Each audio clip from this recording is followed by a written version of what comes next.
అత్తారింటికి వెళ్ళిన తర్వాత మనస్తత్వాలు వేరు, పుట్టింట్లో వేరు. అన్నదమ్ములు అప్పచెల్లెళ్ళే ఉంటారు, వాళ్ళు ఈ అమ్మాయిని అర్థం చేసుకుంటారు, తల్లిదండ్రులు అర్థం చేసుకుంటారు, వాళ్ళని బట్టి పక్క వాళ్ళు అర్థం చేసుకుంటారు.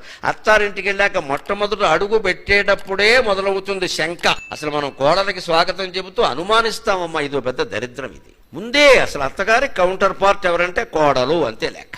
ఏ వంక పెడదామా అని ఈ పెద్దావిడ చూస్తూ ఉంటుంది. ఇక్కడ ఎలాంటి బుద్ధులు కలిగిన వాళ్ళు ఇప్పటికి కూడా ఉన్నారు. ఇంకా తాంబూలాలనాడు పెట్టిన చీర దగ్గర నుంచి వంకే. ఆ చీర కూడా ఇప్పుడు ఎందుకు, తాంబూలాలు 6 నెలలు అయింది, పెళ్ళి 3 ఏళ్ళు అయింది, చీర కూడా పెట్టారు. ఆ మాట ముత్తైదు నోట రావచ్చా? వెంటనే ఆ కోడలు వింటుంది, మండిపోయి వాళ్ళ నాన్నకి చెబుతుంది, వీడు ఎప్పుడైనా వస్తే ఆ చీర కూడా పెట్టక నాన్న అని చెబుతుంది.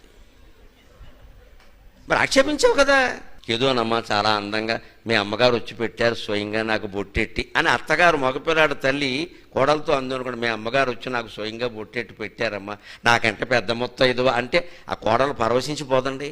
ఒకవేళ ఏదైనా చెడు తలంపు ఉన్నా మారదా? ముందు మనం మంచి మాట మాట్లాడాలి కదా.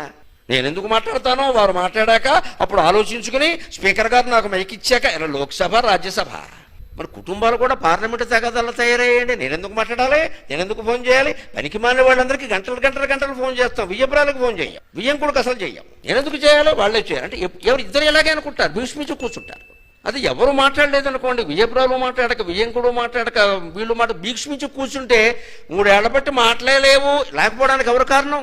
స్మార్ట్ ఫోన్ అక్కడ సిద్ధంగా ఉంది, కనీసం ఓ మెసేజ్ పెట్టచ్చు. మనం ఎందుకు మాట్లాడాలి? అంచేతనే ఆడపిల్లకి వేళ అత్తారింట్లో ఉండడం చాలా కష్టం అవుతుందండి. అందుకే వాళ్ళు కండిషన్ పెడుతున్నారు, మేము రాగానే న్యూక్లియర్ ఫ్యామిలీ బయటకు వచ్చాయి, నేను ఉండలేం ఇవన్నీ. వాళ్ళందరినీ సంతోషపడ్డం నాకేం పని, నేను చదువుకున్నా, నేను ఉద్యోగం చేస్తున్నా, నాకు ఇట్స్ నాట్ మై బిజినెస్. వచ్చే బయటికి లేదా వస్తావా మానేస్తావా, పెళ్ళి ఆగిపోయి పోనీ వదిలేద్దాం, వాళ్ళ దాన్ని వాళ్ళు అన్యోన్యంగా ఉంటారంటే 3వ రోజే తోసుంటా విడదీసేవాళ్ళు కూడా లేరు. ఉమ్మడి కుటుంబంలో ఉంటే విడదీస్తారు, అక్కడ ఎవరు విడదీస్తారు? వాడు స్వతంత్రంగా బతకగలరా అంటే లేదండి, దళ దెబ్బలాట్లు అవుతున్నాయి. మనతో ఉంటామంటే రకరకాల వాళ్ళు అడ్డమో మనం అడ్డమో ఇదంతటికి ఒకటే కారణం అండి. మన మనస్సు ఎందుకు విశాలంగా ఆలోచించదమ్మా, నాకు అర్థం కాదు. వాడు చేయకపోతే నేను ఎందుకు చేయాలి? నేను ఒకసారి చేశాను, వాళ్ళు లిఫ్ట్ చేయకపోతే షిఫ్ట్ చేస్తారు, నీకు ఇంకోసారి చేయలేదా? ఇదో వంక. అసలు మనం చేసేటప్పుడే వాళ్ళు లిఫ్ట్ చేయకపోతే బాగుండు, ఇంకెప్పుడు చేయక్కల, ఇదో దురుద్దేశం. కొంతమంది ఫోన్ చేస్తే ఇలాగే ఉంటుంది, వాళ్ళు లిఫ్ట్ చేయకపోతే బాగుండు, ఆ వంకని ఇంకెప్పుడు చేపితే. అలాంటి ఉద్దేశంతో చేయడం ఏంటంటే ఫోను, వాళ్ళు లిఫ్ట్ చేయాలి, మాట్లాడాలని చెయ్యాలి, చేయకపోతే మరోసారి చెయ్యాలి.